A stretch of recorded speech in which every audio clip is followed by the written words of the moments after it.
नमस्ते किडो रिडर्स। हजुरहरूले कहिलेही 5 रुपैयाँको नोटलाई नजिकबाट हेर्नुभएको छ? ध्यानले हेर्नुहोस् त, त्यहाँ देखिने त्यो ठूलो गाई जस्तो जनावर के हो? त्यो जङ्गली याक हो।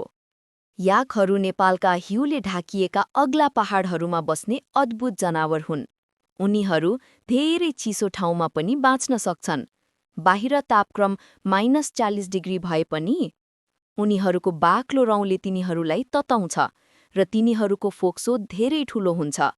गाईको फोक्सोभन्दा 3 गुणा ठूलो। त्यसैले तिनीहरूले पातलो हावामा पनि सजिलै सास फेर्न सक्छन्। के हजुरलाई थाहा छ? जङ्गली याक एउटा ठूलो मानिस जति अग्लो हुन्छ, लगभग 2 मिटर, र तौल 1000 किलोभन्दा बढी।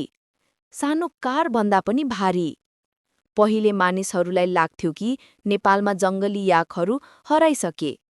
तर 2014मा तिनीहरू फेरि हुम्ला जिल्लामा फेला परे। त्यसकारण याक धेरै विशेष मानियो र त्यसैले त 5 रुपैयाँको नोटमा राखिएको हो।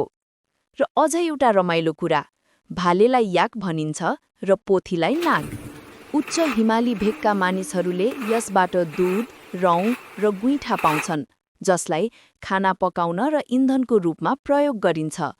त्यसैले अर्को पटक हजुरले 5 रुपैयाँको नोट देख्दा सम्झिनुहोस्, यो केवल पैसा होइन, यो नेपालका पहाडहरू र त्यहाँ बस्ने साहसी जङ्गली याक र नागको कहानी हो।